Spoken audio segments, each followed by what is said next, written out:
Hey, I'm going to show you guys a couple of ways that you can use the Kinky Boost effect to shape your tone, color your tone, and even boost your tone to use it as a lead boost.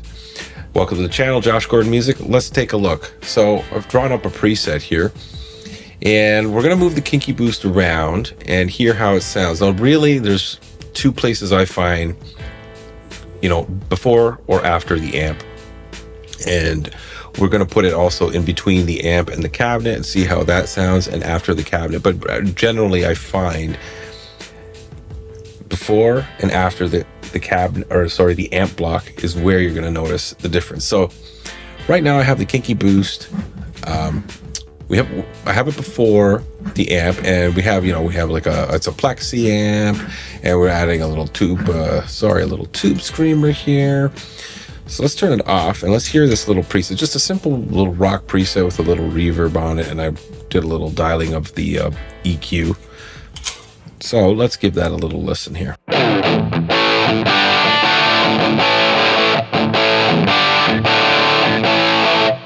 Okay, so now having the Kinky Boost, now I've moved it around in all these spots before the amp.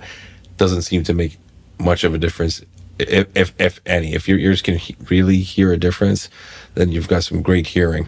But let's just keep it simple. We'll have it before. It's before the amp. Let's put it on, and you'll see here I just have the drive about 4.5, and now I have the boost and the bright off. So let's hear how this is added to our tone. So I find it's a little fatter.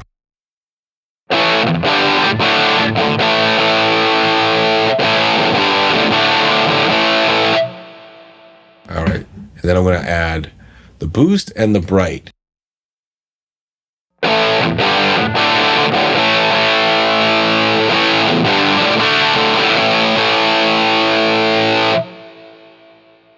Now, I did not hear any volume difference, so as a boost, but this is, for tone shaping, I did hear some differences, and you can play around with it. You could have the boost on or off, but I find in this position before the amp block, the bright switch is gonna be the one that will give you the most coloring, and the drive, of course. The drive is gonna definitely color your sound. But if you have this Kinky Boost before the amp block, this is probably what you're going to use for tone shaping. I mean, if you're not looking for a lead boost, and say you're going to use the output here, and you can if you've seen in many of my videos, this is what I use to create a lead boost, is using the output block. Then maybe you want to use this for coloring instead of, say, maybe like a compressor, like a Veta Juice or something, which I find really can help.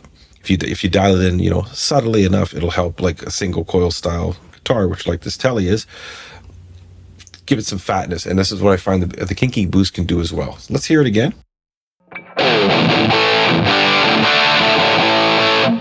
All right, I'm gonna turn it off. Now let's move it, if I'm allowed to here.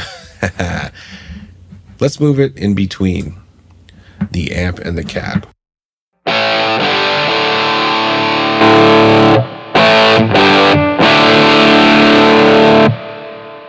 All right, now that was a big volume increase, right? So this is where you're going to have to start playing with stuff. So like in this case, I would turn the drive down. Okay, a little less dirty and grumbly, but effective.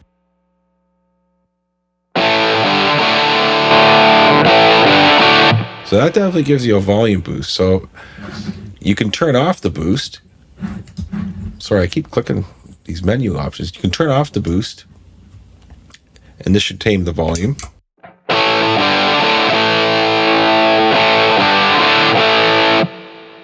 So the volume is okay, but here now you can use this if you like the tone coloring here.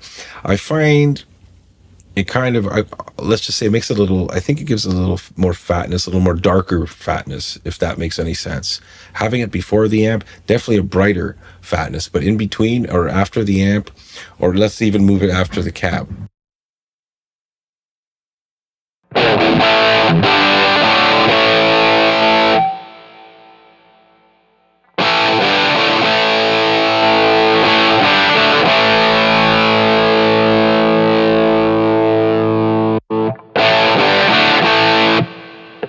So there you go. Before the cab or after the cab, didn't really notice much difference, but I do notice a difference in the coloring of the tone. And if we turn the brightness off,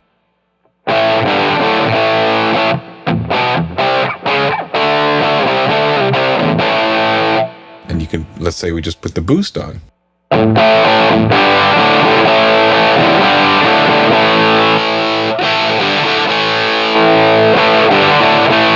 Gives you a little darker lead tone. So definitely, if you want to use it as a volume boost and like a little solo tone coloring, put it after the amp block.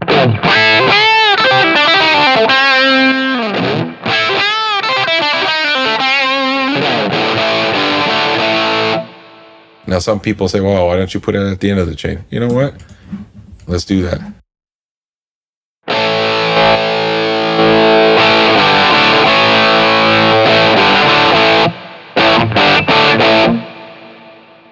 Now, not bad, but here's what I think.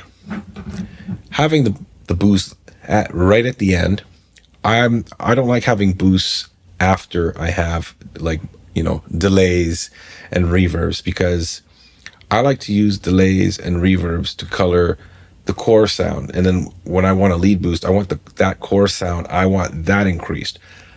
I don't want the delay and the reverb increased. I want them to affect the core sound, if that makes any sense to you. So personally, I don't like the Kinky boost or any lead boost per se that colors your tone. I don't like it at the end. Now, yeah, using the output block, I don't hear any tone coloration, because you're just increasing the whole volume of your preset, but no tone discoloration. So that's why I would use the output block in that case for a boost. But definitely having the boost, you know, and you know, after the amp, fantastic sound. So there you have it. There's a couple of choices there for using the Kinky boost. And you know, there are, like I said, you could use compression maybe to help, you know, fatten the tone a little bit, if that's what you're looking to do. So if you're looking to fatten the tone, sweeten the sound a little bit, put it before the amp block, because the boost on or off, it's not going to matter. And if you don't believe me, here, let's do that again. Let's put it here, the Kinky boost, and we have it on. So I'll turn it off.